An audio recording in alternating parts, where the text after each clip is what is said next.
دین vibes, دین کی آواز۔ بھئی حالات کا بنانے والا، بھیجنے والا اللہ رب العزت ہے، وہ مغیر الاحوال ہیں۔ جب چاہتے ہیں حالات کو جیسا چاہتے ہیں بدل دیتے ہیں۔ تو یہ تو حکم پروردگار کا ہوگا تب بدلیں گے۔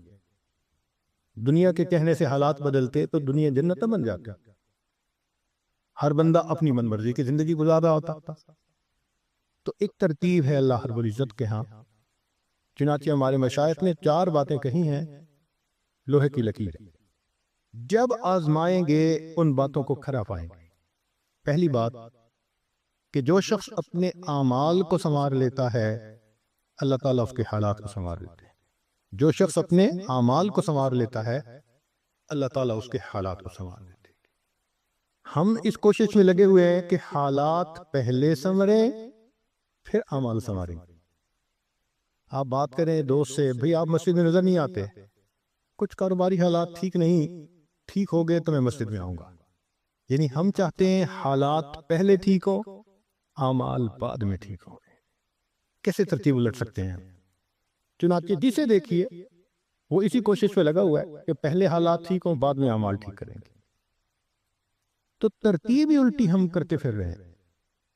اعمال کو جو شخص سنوار لیتا ہے اللہ تعالیٰ اس کے حالات کو سنوار دیتے ہیں۔ اعمال بگڑیں گے، حالات بگڑیں گے۔ جب کہا میں نے کہ یا اللہ تو میرا حال دیکھ، جب کہا میں نے کہ یا اللہ تو میرا حال دیکھ، حکم آیا میرے بندے نہ میں اعمال دیکھ۔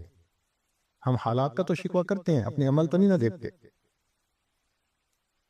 تو اعمال کو سنوارنے سے اللہ تعالیٰ حالات کو سنوار دیتے ہیں۔ ہم اپنے اندر تقوی اور صبر و ضبط پیدا کریں، اللہ رب العزت ہر دور اور ہر زمانے میں تقوی اور صبر والے بندے کو فرش سے اٹھائیں گے، عرش کے اوپر بٹھائیں گے، تخت کے اوپر بٹھائیں گے۔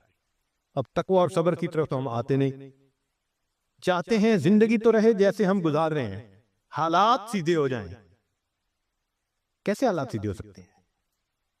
سمپل سی مثال ہے کہ بجلی سے ایک مشین چلتی ہے، اب ایک بندہ مشین کو روکنا چاہتا ہے، ایک ہی ترتیب ہے کہ پیچھے سے بٹن بند کرو۔ آپ بٹن بند نہیں کریں گے، ہاتھ سے مشین کو پکڑ کے روکنے کی کوشش کریں گے، ہاتھ کٹوا بیٹھیں گے، سارا دن زور آزمائی کریں گے، مشین کہاں رکے گی؟ تو عقل مند بندہ مشین کو پکڑ کے نہیں کھڑا ہوتا، وہ سوئچ کو بند کرتا ہے۔ حالات کا سوئچ اللہ رب العزت کے ہاتھ میں ہے۔ تو ادھر رجوع کرنے کی بجائے کہ اللہ حالات کو ٹھیک کر دیجئے، ہم حالات کی مشین کے ساتھ کشتی کر رہے ہیں۔ کون ہمیں عقل مند کہے؟ تو پہلی بات، جو شخص اپنے اعمال کو ٹھیک کر لیتا ہے اللہ رب العزت اس کے حالات کو ٹھیک کر دیتے ہیں۔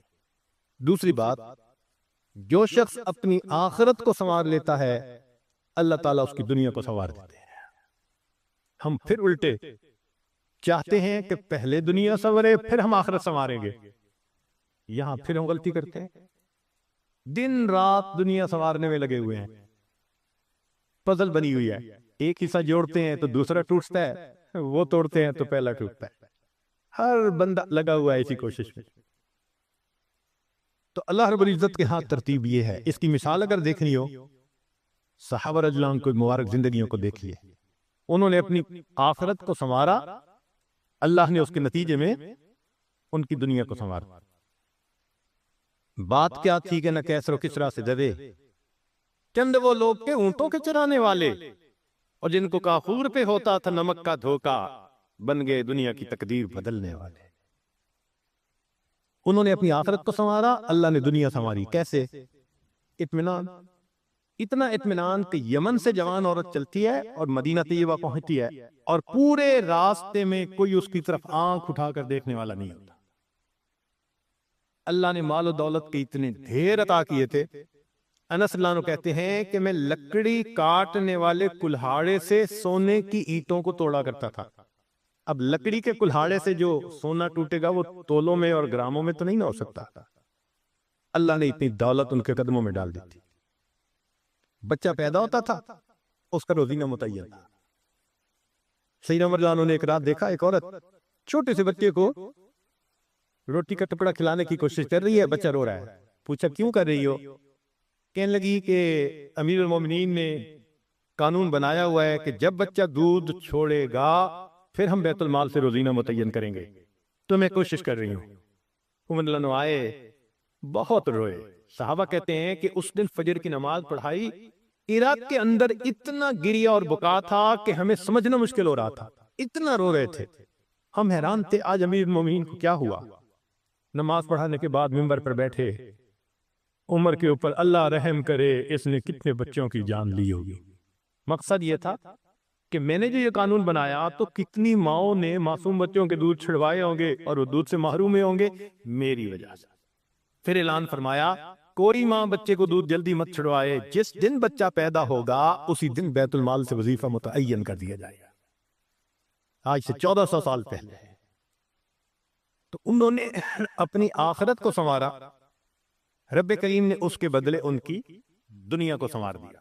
قرآن مجید میں اللہ تعالیٰ فرماتے ہیں وَلَوْ أَنَّ أَهْلَ الْقُرَىٰ آمَنُوا وَاتَّقَوْا، اگر یہ بستی دیسوں والے ایمان لاتے، تقوی کو اختیار کرتے، لَفَتَحْنَا عَلَيْهِمْ بَرَكَاتٍ مِّنَ السَّمَاءِ، ہم ان کے لیے آسمان سے برکتوں کے دروازے کھول دیتے۔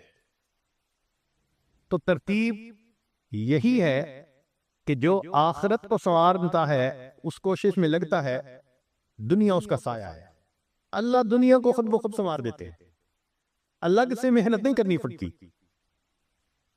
مثال کے طور پہ جو بندہ سچ بولتا ہے تجارت میں، اللہ تعالیٰ اس کی تجارت کو خود سنوار دیتے ہیں۔ قسم اٹھا کے یہ بات کہی جا سکتی ہے کہ سچ بولنے والا تاجر کبھی مفلس نہیں ہو سکتا، پاسبل ہی نہیں کہ سچ کی بنیاد ہو اور اس میں برکت نہ ہو۔ تو دو باتیں، جو شخص اپنے اعمال کو سنوارتا ہے اللہ تعالیٰ حالات کو سنوار دیتے ہیں، جو اپنی آخرت کو سنوار لیتا ہے اللہ تعالیٰ اس کی دنیا کو سنوار دیتے ہیں۔